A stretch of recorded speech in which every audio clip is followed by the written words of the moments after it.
Olá pessoal, aqui quem fala é o professor Fernando Araújo. Hoje nós vamos falar sobre as vasculites sistêmicas. Trata-se de mais uma aula do curso de Reumatologia Teórica, disciplina do semestre letivo suplementar da UFBA, devido às restrições impostas pela pandemia da Covid-19. Pessoal, as vasculites sistêmicas englobam um grupo de doenças caracterizadas pela inflamação dos vasos, geralmente secundárias a processos autoimunes e, eventualmente, desencadeadas por patógenos, tendo sido descritos casos associados à hepatite, o vírus da hepatite B, vírus da hepatite C, Epstein-Barr, etc. No final das contas, eles levam a manifestações em diversos locais do organismo, caracterizando um acometimento sistêmico. Os sintomas vão depender da localização do acometimento, da intensidade da oclusão e da necessidade metabólica do órgão.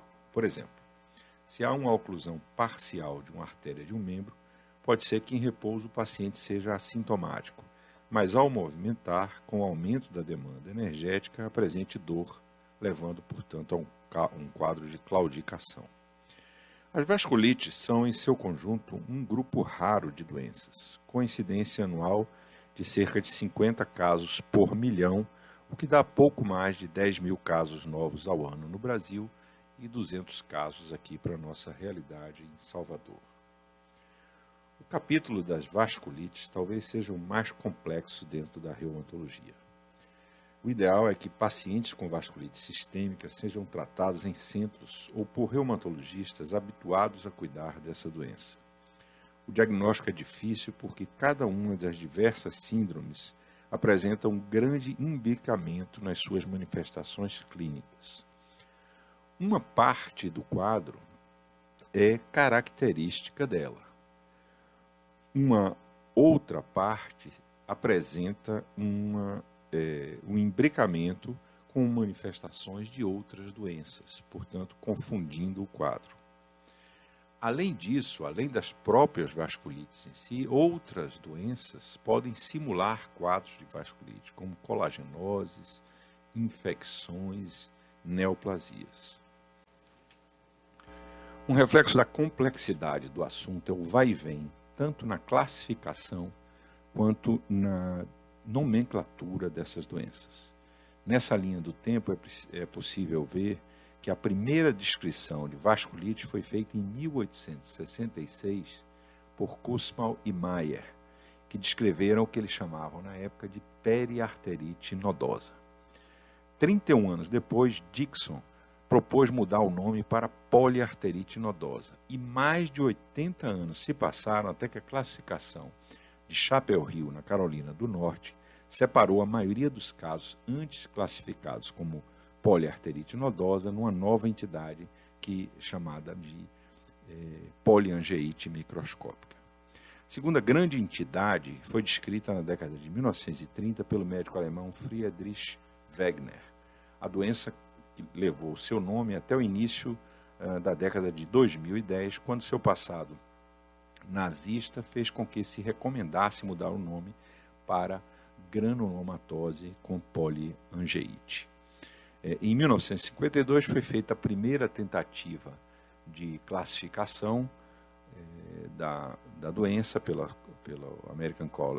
Colégio Americano de Reumatologia e que depois foi modificada prevendo 7 entidades. A classificação mais aceita hoje em dia é aquela ocorrida em Chapel Hill e que reconhece 10 entidades. O mais importante, na verdade, dessa classificação foi a introdução do conceito de que é importante estimar o tamanho do vaso acometido para facilitar a identificação das doenças. Esse quadro é um quadro apresentado pelo professor Charles Poussey no Congresso de Nefrologia do Reino Unido no ano passado e que mostra a mudança não apenas do nome de algumas vasculites sistêmicas, mas também a mudança nos conceitos patológicos no decorrer do tempo. Nossa missão hoje, pessoal, é uma missão um tanto difícil, é colocar de forma a mais didática possível um tema que é bastante complexo. Para isso, nossa proposta é conhecermos de cada uma dessas doenças e que são bastante imbricadas, aquilo que lhe é mais característico da própria doença e aquilo que são manifestações da doença, mas que apresentam imbricamento com outras situações, com outras vasculites. Infelizmente, não é infrequente que o médico se depare com quadros incaracterísticos, com bastante imbricamento mesmo, com diversos tipos de vasculite. Nesses casos, lhe cabe apenas primeiro, reconhecer que está diante de um quadro de vasculite.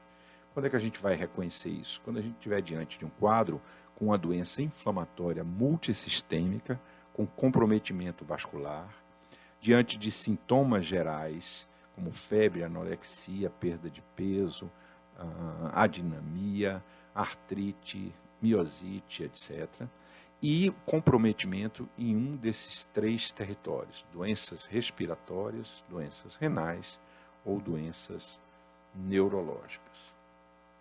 Nesses pacientes, pessoal, o laboratório tende a mostrar quadros de anemia, leucocitose, trombocitopenia ou trombocitose nas fases mais agudas e a presença de eosinofilia.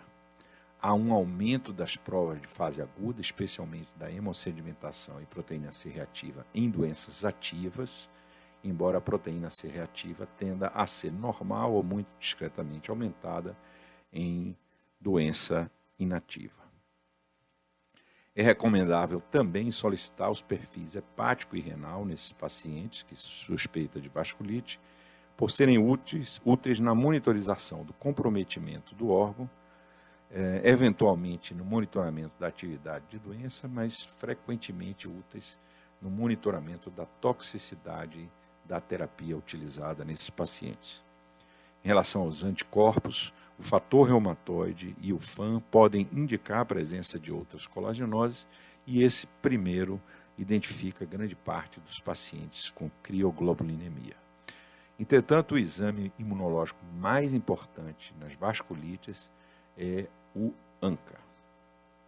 ANCA é a sigla em inglês, né, para anticorpos anticitoplasma de neutrófilos. Eles foram inicialmente identificados por um teste de imunofluorescência indireta que descreveu 2 padrões.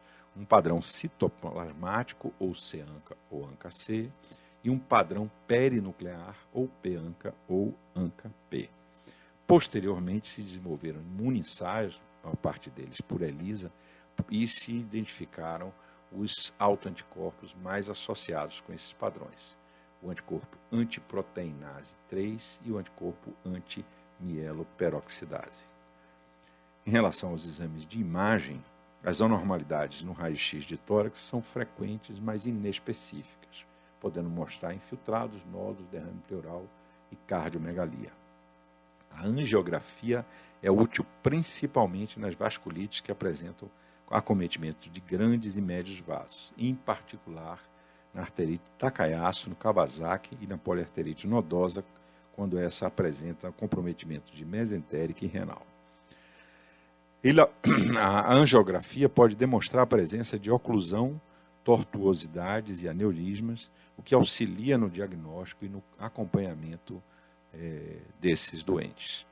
A ecocardiografia é útil especialmente para evidenciar comprometimento coronariano em pacientes com doença de Kawasaki, no Takayasu e na granulomatose eosinofílica com poliangeite. A ultrassonografia da artéria temporal é uma das estratégias de diagnóstico para arterite de célula gigante, assim como o TC de vias aéreas superiores e inferiores para a granulomatose com poliangeite. Em relação aos outros métodos, os testes de condução são úteis naquelas doenças com comprometimento neurológico, sensório-motor e, finalmente, a biópsia pode ser um último recurso na identificação da doença, podendo ser feita em diversos sítios no organismo. Muito bem, feita o reconhecimento de vasculite e sua amplitude através de quadro clínico e laboratorial e outros exames, cabe também ao médico afastar outros diagnósticos que possam ser que possam simular vasculite, principalmente, como nós vimos, infecções e neoplasia. E, por último, investigar e tratar a doença topograficamente. O que é que significa? O que a gente quer dizer com esse topograficamente? Significa tentar determinar a área atingida e estimar o tamanho predominante do vaso. Isso pode ser feito clinicamente ou através de exames, como nós já vimos. Esse foi um conceito, como a gente disse, que foi introduzido na classificação de Chappell-Hill, que é o conceito de que as vasculites apresentam manifestações características do tamanho dos vasos que são acometidos. Então, a presença de lesões, claudicação, assimetria de pulsos, PA diferente entre diferentes membros, sugerem um comprometimento de grandes vasos. Portanto, apontam aí para a arterite célula gigante ou para a arterite Takayasu. Presença de nódulos cutâneos, úlceras, microaneurismas, hipertensão renovascular, não por glomerulonefrite, mas renovascular e comprometimento do vaso nervorum com mononeurite múltipla apontam para doenças de vasos de médio calibre, como é o caso da poliarterite nodosa e da doença de Kawasaki.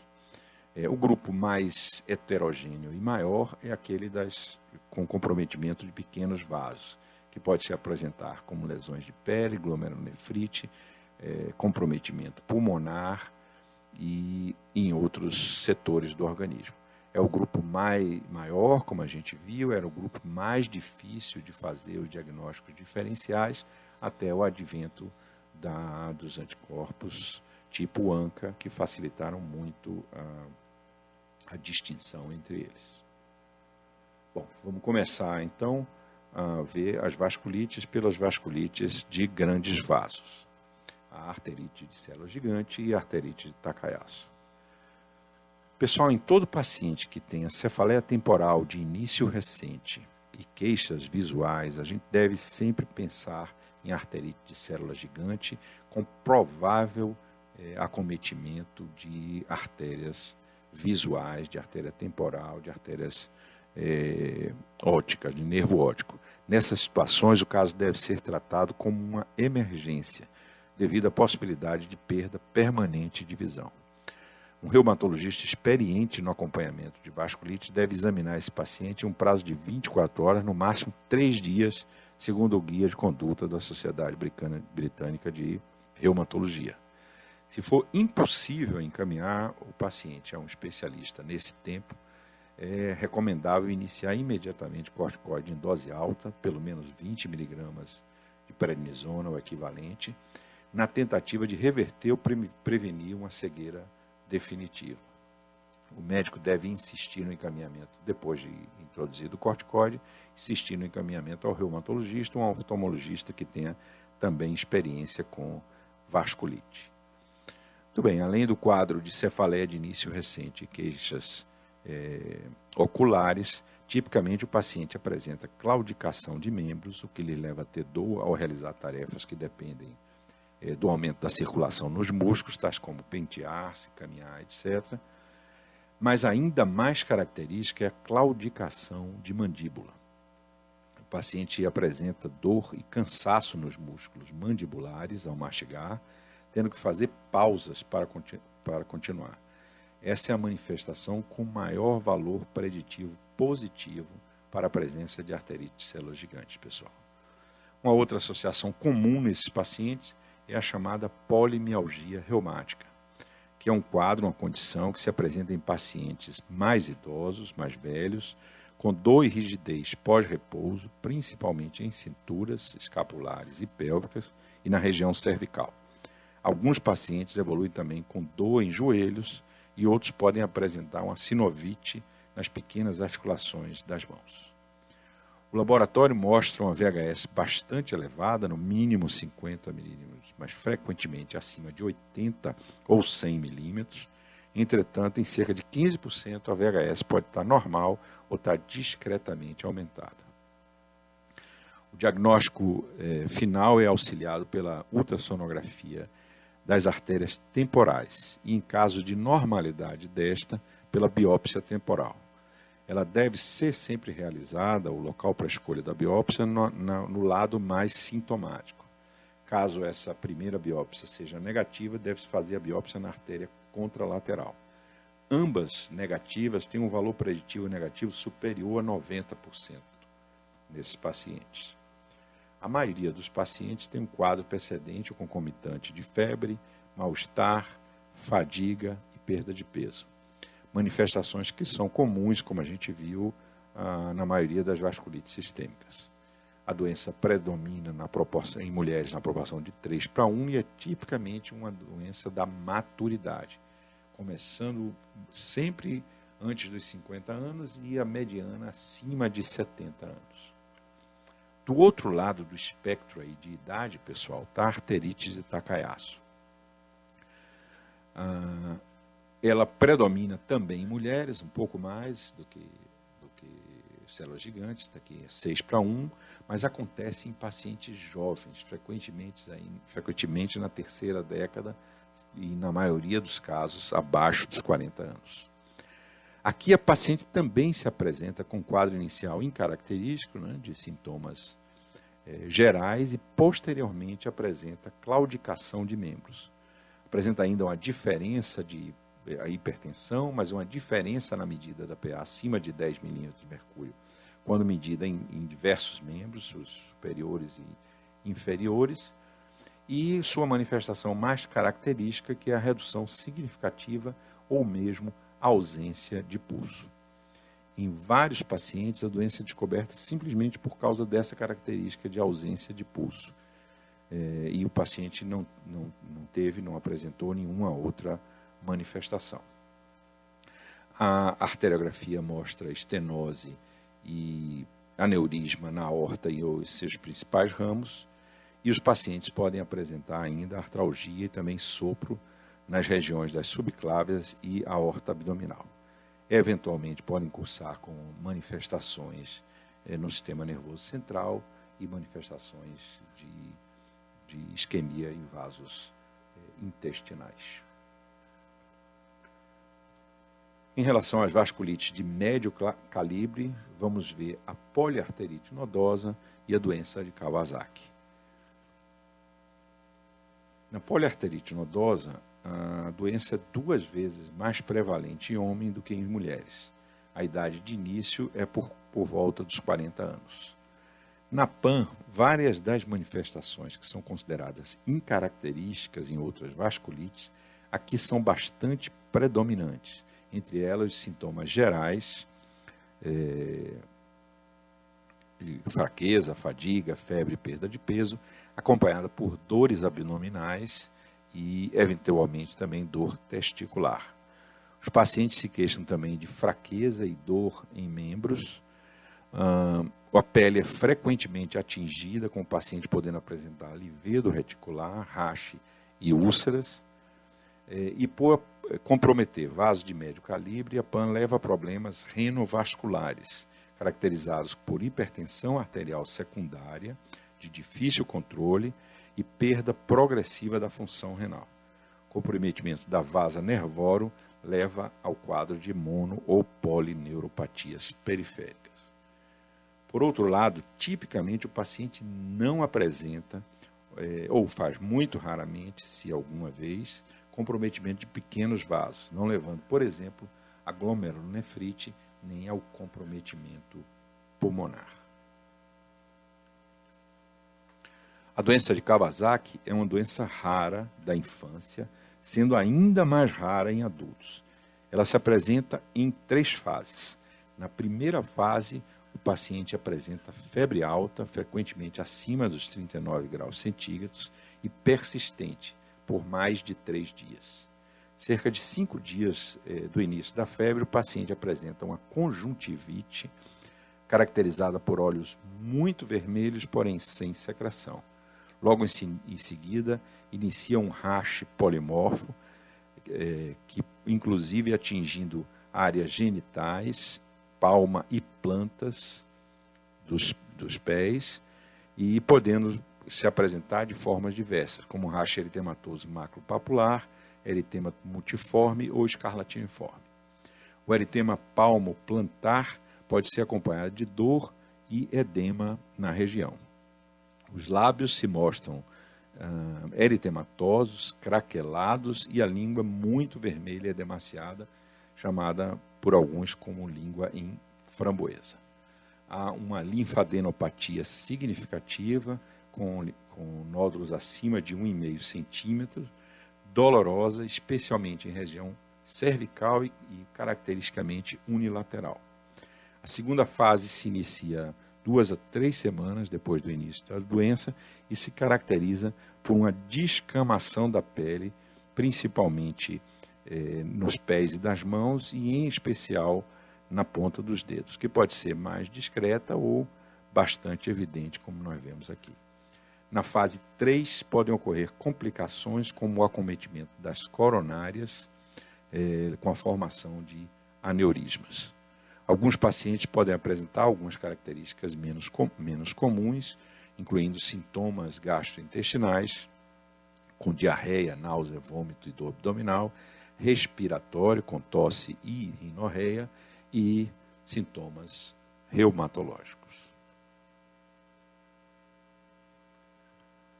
Em relação às vasculites de pequenos vasos, nós temos a vasculite de Enoch-Schönlein, a púrpura de Enoch-Schönlein, a vasculite crioglobulinêmica, a vasculite associada ao anticorpo antimembrana basal glomerular e as vasculites leucocitoclásticas.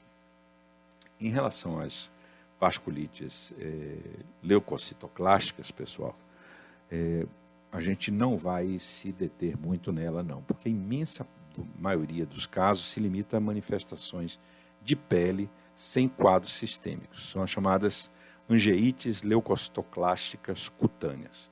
Normalmente são casos secundários ao uso de drogas, medicamentos e outros alérgenos, levando a um quadro chamado de vasculite de hipersensibilidade, vasculite de hipersensibilidade, ou ainda secundários a colagenoses, outras colagenoses, como por exemplo lúpus, artrite reumatoide, etc., ou mesmo quadros de infecção.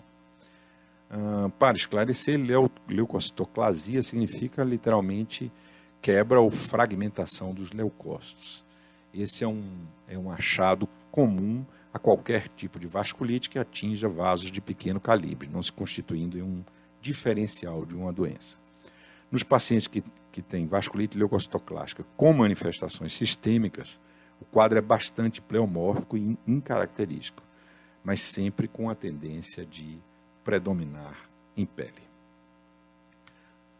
Bom, a púrpura de Enoch-Schönlein é uma outra doença típica da infância em que mais de 90% dos casos ocorre antes dos 10 anos. Nas crianças há um predomínio de 2:1 para os meninos, enquanto que nos adultos não há uma predominância de sexo. A tríade clássica dessa doença é a presença de púrpura palpável em regiões pendentes, especialmente membros inferiores e nádegas, ou dorso, se a criança fica deitada o tempo todo, dor abdominal e dor articular. Dor abdominal podendo ser acompanhada de náuseas e vômitos. Alguns pacientes, especialmente quando a doença ocorre em adultos, podem desenvolver uma nefropatia. Essa doença é causada pelo depósito mesangial de IgA, cursando com a glomerulonefrite proliferativa e exsudativa. A maior parte dos pacientes se recupera, entretanto, 30% a 40% desses pacientes progridem lentamente, chegando, depois de 20 ou 30 anos, a uma insuficiência renal terminal. Nefropatia por IgA, pessoal, que pode ocorrer na púrpura de Enoch-Schönlein, pode ocorrer em outras situações, ou mesmo ser primária, quando recebe o nome de doença de Berger.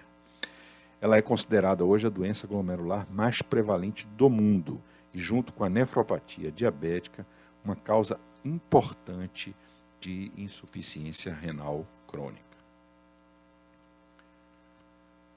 Crioglobulina são imunoglobulinas que precipitam abaixo de 37 graus centígrados. existem 3 tipos classificados de crioglobulina. Tipo 1, que é a crioglobulinemia monoclonal, que está associada a desordens mieloproliferativas, tipo mieloma múltiplo. A tipo 2, que é mista essencial. E a tipo 3, que é a mista policlonal. Essas últimas estão frequentemente associadas à presença do anticorpo contra o vírus da hepatite C.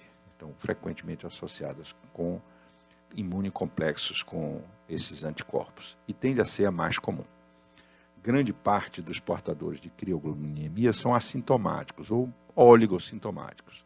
Nos que apresentam sintomas da doença, se manifesta principalmente em mulheres, numa proporção de 3 para 1, com mais de 50 anos de idade, com quadro de pele, vasculite cutânea, articular e neurológico, com a neuropatia periférica. A vasculite de pele frequentemente se manifesta, como outras vasculites de pele, como púrpura palpável. O quadro mioarticular se caracteriza por mialgia e fadiga e dor articular, especialmente em pequenas articulações das mãos, joelhos e tornozelos. E a neuropatia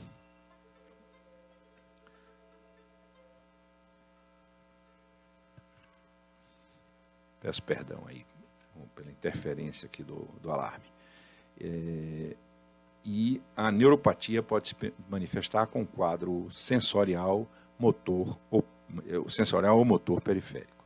O laboratório mostra a presença de crioglobulinemia, além de frequentes anticorpos vírus da hepatite C e baixa do C4.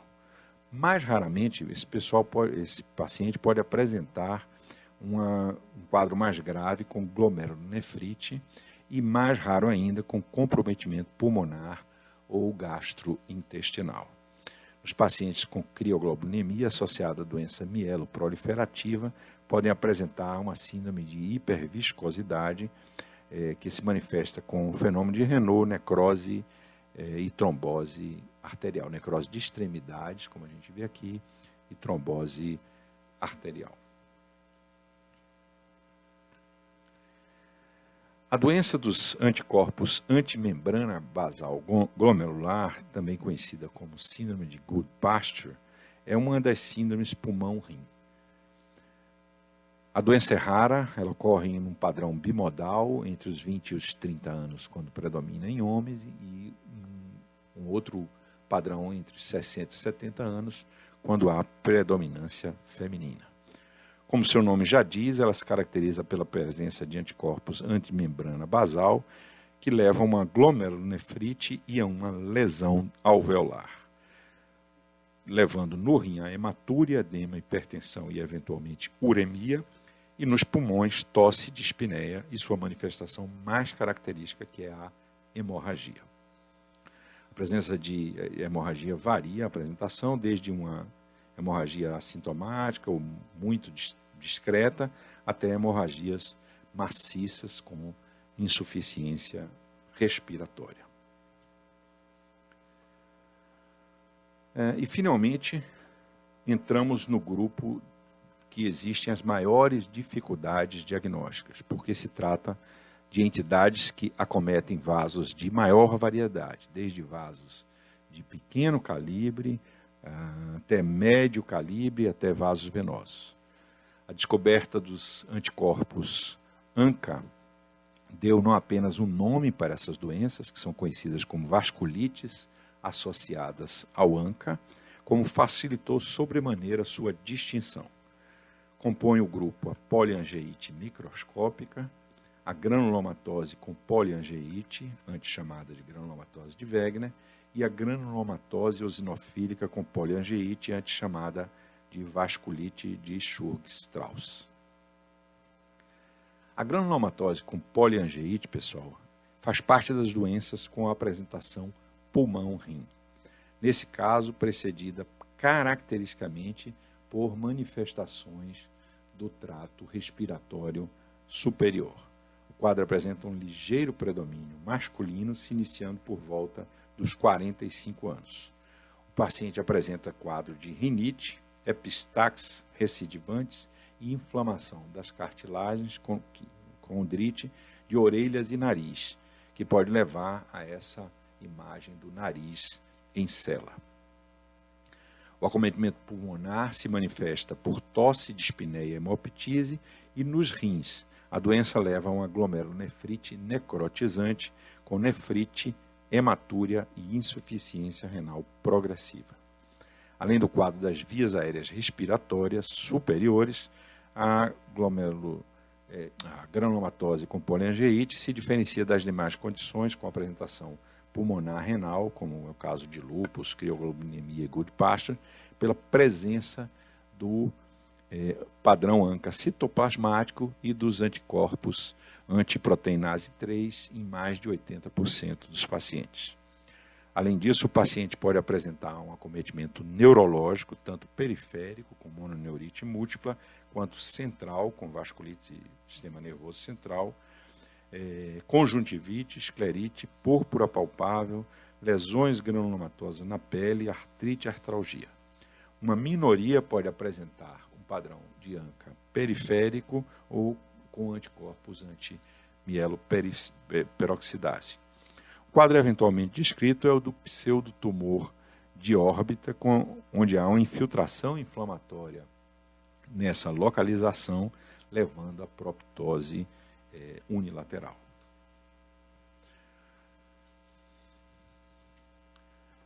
Na poliangeite microscópica, pessoal, o quadro é também de uma síndrome pulmão-rim muito semelhante ao da granulomatose com poliangeite. As principais diferenças são a ausência de acometimento da via superior, da via aérea superior, e a predominância de P-ANCA e de antimieloperoxidase.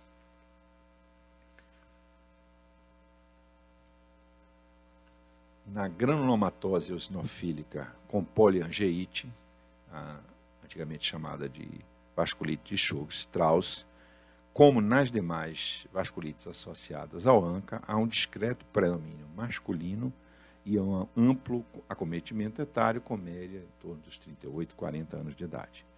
O paciente se apresenta com uma história de rinite alérgica e asma há anos e que pode durar anos, pode ser mais recente, mas pode durar anos, mas que recentemente piorou o seu controle.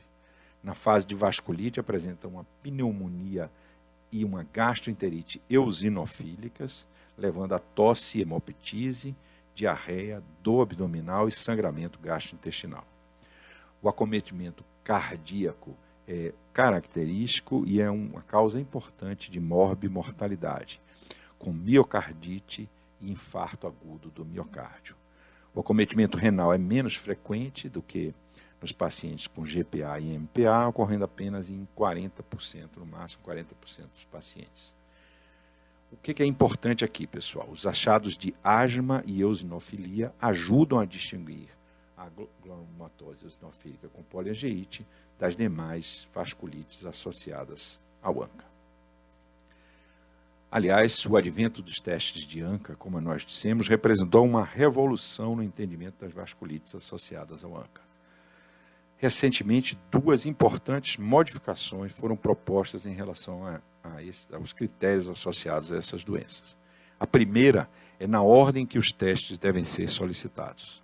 Antigamente, a orientação era primeiro pedir o teste de imunofluorescência indireta e depois o de enzima imunissaio dos anticorpos correspondentes, se desse padrão citoplasmático ou se desse padrão perinuclear.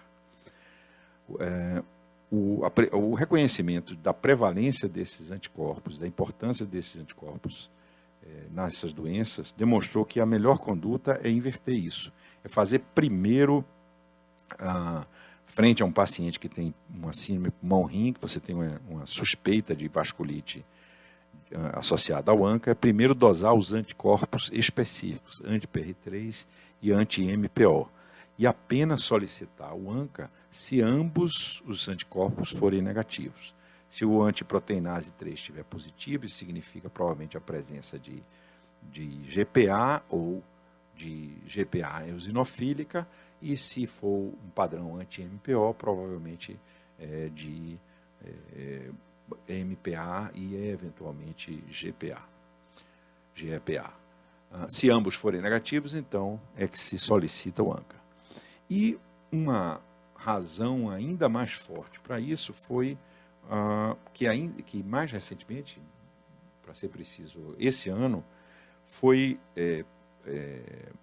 feita uma recomendação baseada tanto nesses achados como numa coorte de validação, uma nova classificação das vasculites associadas ao ANCA, que é diretamente relacionada aos resultados desses testes. Então, elas seriam caracterizadas ou classificadas como vasculite associada ao ANCA antiproteinase 3 positiva, provavelmente GPA, vasculite associada ao ANCA mieloperoxidase positiva, chamada antigamente da poliangiite microscópica, e nos casos da granulomatose eosinofílica com poliangiite, que tem um quadro clínico já bem diferencial, como a gente viu, a história de asma e eosinofilia, bastaria caracterizá-la como ANCA positivo ou ANCA negativo. Bom, isso é muito útil, isso facilita muito a vida da gente, mas a gente deve lembrar que a positividade desses anticorpos varia com a atividade de doença, tendo prevalência muito maior, 80%, 90%, entre aqueles com doença ativa, quando comparada aos que têm doença inativa, que são mais ou menos 30%, 40%, 50% no máximo desses pacientes. E, finalmente, pessoal, nós vamos mencionar a doença de BC, que é uma doença que tem uma característica de estar associada com comprometimento venoso. A doença de BC é relativamente frequente em alguns países do Oriente Médio, especialmente Turquia, do Extremo Oriente, no caso do Japão, mas é muito rara no resto do mundo. A doença não tem um predomínio sexual e o pico ocorre entre os 20 e os 40 anos de idade. Ela se caracteriza pela presença de úlceras orais e genitais dolorosas e recorrentes. Os pacientes apresentam ainda uveíte, que também pode ser dolorosa, e o quadro de neuropatia central com meningoencefalite ou derrame. Podem apresentar também lesões de pele, como o eritema nodoso, lesões acneiformes e pioderma gangrenoso e púrpura palpável. Apresenta ainda artrite, artralgia, comprometimento gastrointestinal com dor abdominal e úlceras, muito semelhantes à doença de Crohn, e quadros diversos de tromboses venosas. Um fenômeno bastante característico, mas é raro, é a patergia, que se constitui em uma lesão cutânea de reação exagerada cerca de 48 horas após um teste de provocação, que é uma pontura com uma agulha estéril. E assim, pessoal, completamos nosso estudo das principais colagenoses, conforme o quadro de prevalência que apresentamos na nossa aula anterior. Agradeço mais uma vez a atenção de vocês e me coloco à disposição para responder às dúvidas. Obrigado.